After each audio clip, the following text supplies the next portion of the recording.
V obci Trstice sa v uplynulý víkend konala vianočná burza oblečenia.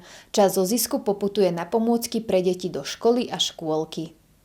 Rodičovské združenie pri základnej škole s materskou školou s vyučovacím jazykom maďarským v Trsticiach zorganizovalo víkendovú vianočnú burzu oblečenia a hračiek. Rozhodli sme sa tento víkend pomáhať s detským oblečením, lebo pomáhame Ukrajincom, pomáhame ľuďom ďaleko, ale máme aj tu takú vrstvu ľudí, ktorí potrebujú detské oblečenie. Je to vlastne dôvodom na to, aby sme nevyhadzovali zbytočne veci, skoro nenosené po malých deťoch.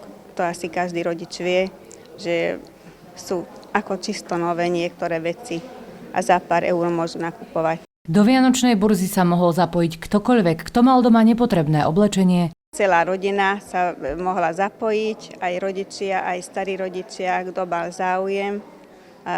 Teraz sme pozbierali aj vlastne hračky, korčule na ľad, čo je teraz aktuálne. Podľa mňa je to veľmi dobré niečo, že také veci, čo už nepotrebujú ľudia, tí, ktorí nemajú toľko peňazí, podľa mňa to je veľmi dobré, že to môžu kúpiť. No je to super, nie? Však každý si tu niečo nájde. Pozrite sa, môj syn hasičské autíčko a ideme domov spokojní. Ty chceš byť hasič? 20% z výťažku burzy poputuje pre žiakov základnej školy s materskou školou s vyučovacím jazykom maďarským v Trsticiach. Teraz sa nám podarila táto úplne prvá a chceli by sme urobiť takúto istú burzu ešte na jar alebo na leto, tak podľa mňa podľa sezóny. Petra Sabová, televízia Krea.